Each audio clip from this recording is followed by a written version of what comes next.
Hi friends, అందరికీ నమస్కారం. Welcome to my channel SS study circle. Eenadu పేపర్లో వచ్చేటువంటి ముఖ్యమైన కరెంట్ అఫైర్స్ అనేది ప్రతిరోజు కూడా మన ఛానల్లో అయితే డిస్కస్ చేస్తున్నాం. సారీ ఫ్రెండ్స్, వీడియో కొంచెం లేటుగా అప్లోడ్ చేసినందుకు. 2026 జనవరి 14వ తారీఖు సంబంధించి ముఖ్యమైన కరెంట్ అఫైర్స్ అయితే చూద్దాం.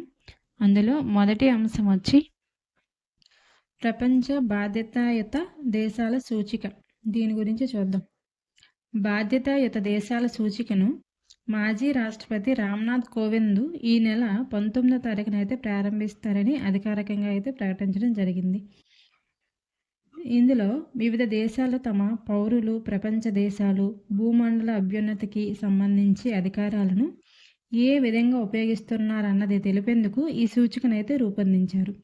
ఈ సూచికను జవహర్లాల్ నెహ్రూ విశ్వవిద్యాలయం, ఇండియన్ ఇన్స్టిట్యూట్ ఆఫ్ మేనేజ్మెంట్ ముంబైలతో కలిసి ప్రపంచ మేధావుల ఫౌండేషన్ ఈ సూచికను అయితే రూపొందించింది. ఇందులో వివిధ దేశాల ప్రభుత్వాలు ఎంత బలంగా ఉన్నాయనేదే కాక ఎంత బాధ్యతగా ప్రవర్తిస్తున్నాయనేది ఆ విషయాలపైన కూడా ఈ సూచికలు అయితే చర్చించనున్నారు. 19వ తారీఖున విడుదల చేస్తారు కదా, అందులో అయితే దీని గురించి పూర్తిగా అయితే చర్చిద్దాం. నెక్స్ట్ అంశం వచ్చి పాక్ చైనా ఒప్పందం చెల్లదు. దీని గురించి చూద్దాం. షాకర్స్ గ్రామ్ అనే లోయ అనేది ఒక వివాదాస్పదమైనది అనమాట. ఈ ప్రాంతం అనేది తమ దేశంలో భాగమని చైనా చేసిన వాదనలు అయితే భారత్ అనేది మరోసారి అయితే తిప్పుకోవడం జరిగింది.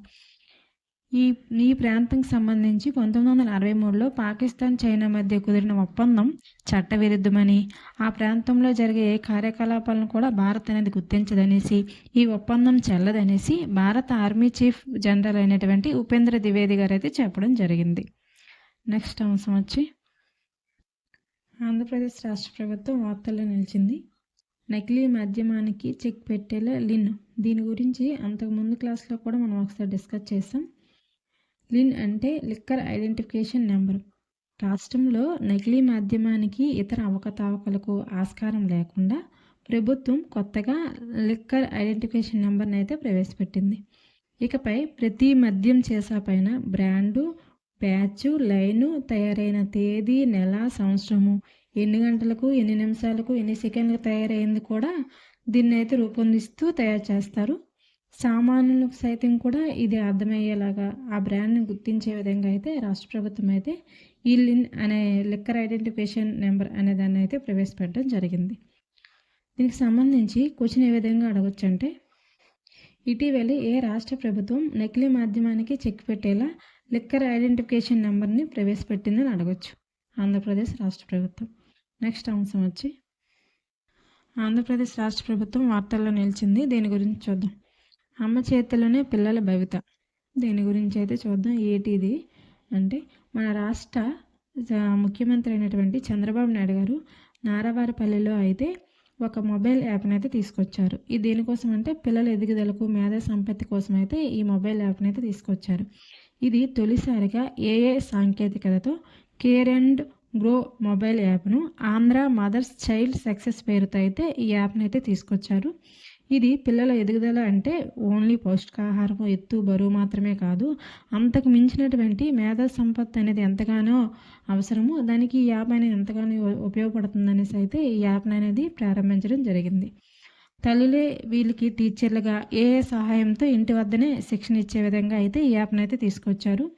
అంటే పిల్లల్లో ఇప్పుడు 2 పిల్లలు ఉంటారు ఒక గ్రామంలో, ఒకరు ఇంజనీరింగ్ అవుతారు, ఒకరు వాచ్మెన్ అవుతారు. అలాంటి తేడాలు అనేవి ఏమీ లేకుండా అందరూ కూడా ఒకే విధంగా ఉన్నతమైన స్థానాలకు వెళ్ళే విధంగా వాళ్ళ యొక్క మేధా సంపత్తిని అనేది ఇంకా కూడా అంటే మరి కొంచెం వాళ్ళని బలోపేతం చేసి మంచి స్థాయికి వెళ్ళే విధంగా వాళ్ళకు ఒక శిక్షణ ఇచ్చే విధంగా అయితే ఉపయోగపడుతుందనేసి ఈ యాప్ని అయితే ప్రారంభించడం జరిగింది. దీనికి సంబంధించి క్వశ్చన్ ఏ విధంగా అడగచ్చు అంటే, ఇటీవలే ఆంధ్రప్రదేశ్ రాష్ట్ర ముఖ్యమంత్రి అయినటువంటి చంద్రబాబు నాయుడు గారు తొలిసారిగా ఏఐ సాంకేతికతతో పిల్లల కోసం, పిల్లల భవిష్యత్తు కోసం కేర్ అండ్ గో అనే మొబైల్ యాప్ను ఏ పేరుతో అయితే ప్రారంభించారని అడగచ్చు. ఆంధ్ర మదర్స్ చైల్డ్ సక్సెస్ పేరుతో అయితే ప్రారంభించారు. సో ఇది చాలా ఇంపార్టెంట్, గుర్తుపెట్టుకోవాలి. నెక్స్ట్ అంశం వచ్చి సచివాలయాల పేర్లు మార్పుపై ఆర్డినెన్స్. దీని గురించి చూద్దాం. రాష్ట్రంలో గ్రామ వార్డు సచివాలయాల పేర్లు మార్పుపై న్యాయశాఖ ఆర్డినెన్స్ అయితే జారీ చేసింది. దీనికి గవర్నర్ ఆమోదం కూడా పొందడం జరిగింది. వీటిని ఇక నుంచి స్వర్ణగ్రామ వార్డు సచివాలయంగా అయితే పిలవనున్నారు.